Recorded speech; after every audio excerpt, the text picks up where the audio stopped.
अस्सलाम वालेकुम।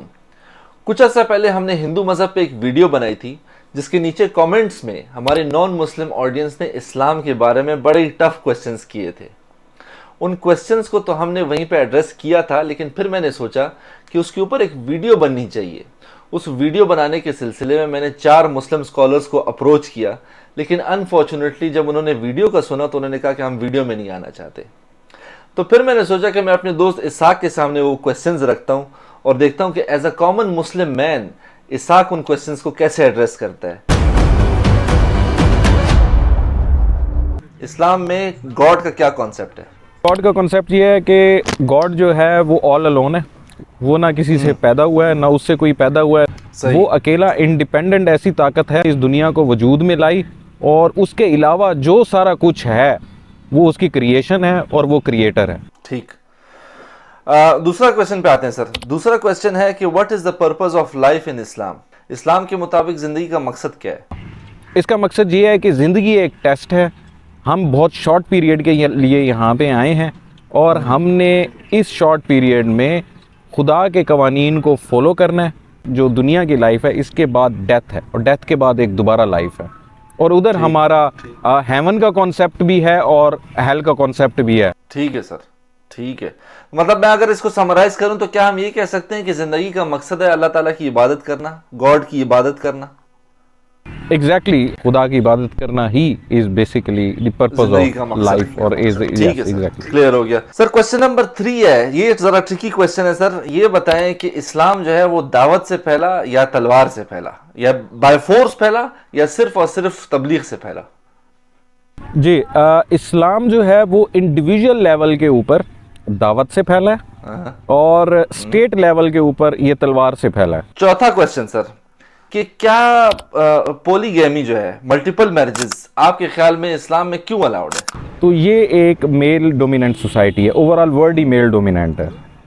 तो मर्द के ऊपर डिपेंड किया जाता है कि इसमें आप सिक्योरिटी भी लाएं, and security in both sense, physical security and financial security, कि they are responsible for all these things. For example, आप किसी सोसाइटी में रह रहे हैं, खातून है, उसका मियाँ की डेथ हो जाती है या उसके हस्बैंड की डेथ हो जाती है, तो उसके बाद वो फाइनेंशियली इतनी स्टेबल नहीं हो सकती। ज़रूरी नहीं है कि हर औरत हो, औरतें हैं, अब ज़रूरी नहीं है कि वो इतनी फाइनेंशियल स्टेबल हो, तो और फिज़िकली उसको सिक्योरिटी चाहिए, तो एक मर्द ही उसको ये सिक्योरिटी प्रोवाइड कर सकता है बोथ साइड्स पे।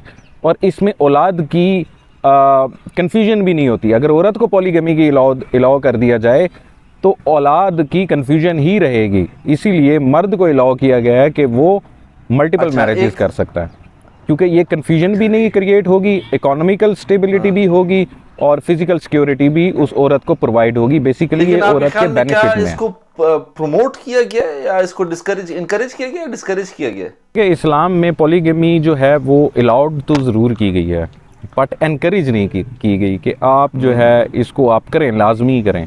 ये कहा गया है, अगर आप इसका मफहूम ऐसे है कि आप मल्टीपल मैरिजेस कर सकते हैं अपनी ख़वातीन के साथ, मुख्तलिफ जो आपको पसंद है, बट अगर आप उनमें इंसाफ कर सकें। क्वेश्चन नंबर 5 है कि ये बहुत ही नाजुक सा क्वेश्चन है सर, कि हुजूर पाक सल्लल्लाहु अलैहि वसल्लम ने आयशा रज़ी अल्लाह तआला अन्हा से जब शादी की तो उनकी उम्र थी 9 साल, और उनकी एज 9 साल को लेकर ये लोग काफ़ी ज़्यादा मतलब कंसर्न्ड होते हैं कि यार 9 साल में एक लड़की जो है वो बालिग भी पूरी तरह से नहीं होती, तो उन्होंने कैसे शादी की? तो इस पे ज़रा थोड़ा सा रोशनी डालें प्लीज़। थोड़ा सा हिस्ट्री वाइज पीछे चले जाएं तो ईयर 1000, 1100 और 1200 जिसको मेडिवल एजेस कहते हैं, उस टाइम में जब एक खातून की शादी हुआ करती थी, रेलेवेंट होती थी to the puberty of women, कि औरत कब बालिग हो रही है, तो उन दोनों में 18 साल वाला कॉन्सेप्ट नहीं था कि 18 साल लीगल एज है। 18 साल वाला concept even through out Europe नहीं था। तो ख़वातीन नॉर्मली 12 साल की उम्र में वो हो जाती थी, औरतें बालिग हो जाती थी। तो यूरोप में ये अलाउड था कि आप 12 साल की लड़की के साथ शादी कर सकते हैं, बिकॉज इट्स प्यूबर्टी डिपेंडेंट। तो उन दौरों में अरब में टेम्परेचर डिफरेंट था, खुराक डिफरेंट थी, जियोग्राफी डिफरेंट थी। अगर एक बच्ची या एक खातून 9 साल की उम्र में प्यूबर्टी हासिल कर लेती है, एज पर लॉ ये अलाउ कर दिया गया है। And second thing is that कि आज से अगर 500 साल बाद या 1000 साल के बाद अगर ये रेकमेंड कर दिया जाए थ्रू यूरोप और ये गोरे लोगों के हिसाब से कि अभी जो शादी की एज होगी 18 नहीं होगी, तो वो होगी 24 साल, तो इसका मतलब आज जो 18 साल में शादी कर रहे हैं तो क्या वो सारे के सारे पीडोफाइल हो जाएंगे? क्या मिडिवल एजेस में 12 साल में जब लड़की की शादी होती थी, रिगार्डलेस ऑफ द एज के अगले बंदे की एज क्या है, तो क्या उस वक्त सारा का सारा यूर पीडोफाइल हो जाएगा? सही बात है, बिल्कुल 100% सही बात है। क्वेश्चन नंबर 6 ये है कि जब वही काव यूरिन की जब हम लोगों ने बात की तो बहुत सारे हिंदूज ने नीचे कमेंट किया कि इस्लाम में भी कैमल यूरिन पीना जो है वो इनकरेज किया गया है। तो ये क्या हकीकत है? मतलब कैमल यूरिन क्या हलाल है? क्योंकि आज तक मैंने तो नहीं सुना कि हलाल है। और दूसरी बात ये कि क्या इनकरेज भी किया गया है? वो हवाला देते हैं सही बुखारी का। जी, ऐसी बात बिल्कुल सही बुखारी में लिखी हुई है। बेसिकली अगर आप हिंदुओं को देखें तो हिंदुओं के किसी भी रिलीजन में आप चले जाएं, उन लोगों से पूछें क्या ये अलाउड है या नहीं, तो वो इसको रिलीजियसली लेवल के ऊपर आज की डेट में एक्सेप्ट करते हैं। उसकी रीज़न ये है कि कोई उनके देवता थे जो काओ से उन्होंने जन्म लिया, वी रिस्पेक्ट दैट। लेकिन अगर आज की डेट में 1.2 बिलियन मुस्लिम्स हैं, किसी के पास आप चले जाएंगे आज की डेट में तो camel urine is not allowed. Nobody says that, nobody accepts that. उसकी रीज़न ये थी, जो अगर सही बुखारी की अब मैं आपको रीज़न बताऊं, तब एक कबीला था जिन्होंने प्रॉफिट के साथियों को नुकसान पहुंचाया था, उनको मारा था।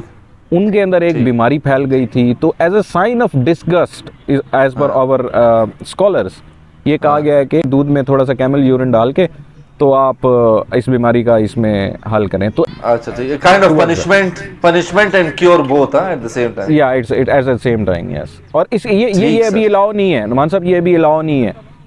आप किसी भी मुसलमान से आज भी जाके पूछेंगे कि आप पिएंगे, वो कहेगा कभी भी नहीं, ये अलाउ नहीं है।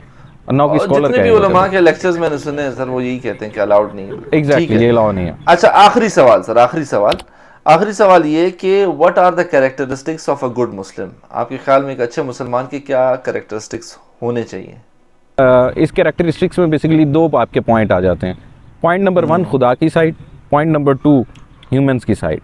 खुदा की साइड पे खुदा के रूल्स को 100% फॉलो करे, और इंसानों वाली साइड में किसी का नुकसान ना करे, किसी के साथ धोखा ना करे, किसी के साथ झूठ ना बोले, किसी के साथ 2 नंबरी ना करे, और जना ना करे, शराब ना पिए, सूद ना खाए। ये सारे मेजर ऐसी चीज़ें हैं जो इस्लाम की मेन कैरेक्टरिस्टिक्स हैं टूवर्ड्स एनी ह्यूमन बीइंग। बड़ों का अदब करे और छोटों पे शफकत करे। और इवन के कत्ल को तो ऐसा कंसिडर किया गया है कि एक इंसान का बेगुनाह कत्ल ह्यूमैनिटी का कत्ल, और एक इंसान की अगर आपने जान बचाई तो आपने पूरी ह्यूमैनिटी को बचाया। This is all about Islam, the characteristics of a good Muslim. Thank you so much sir, thank you. Hopefully ये डिस्कशन हमारी इंशाल्लाह फ्रूटफुल रहेगी, और इस तरह के डिस्कशन इंशाल्लाह आगे भी हम लोग करते रहेंगे ताकि और अवेयरनेस फैले। और इस तरह के टॉपिक्स पे बात करना सर, ये होपफुली इंशाल्लाह सबके लिए बड़ा फ़ायदेमंद होगा। ठीक है साहब भाई, थैंक यू, आपने टाइम दिया। जी, थैंक यू वेरी मच। अल्लाह हाफ़िज़। चलें, अल्लाह हाफिज़।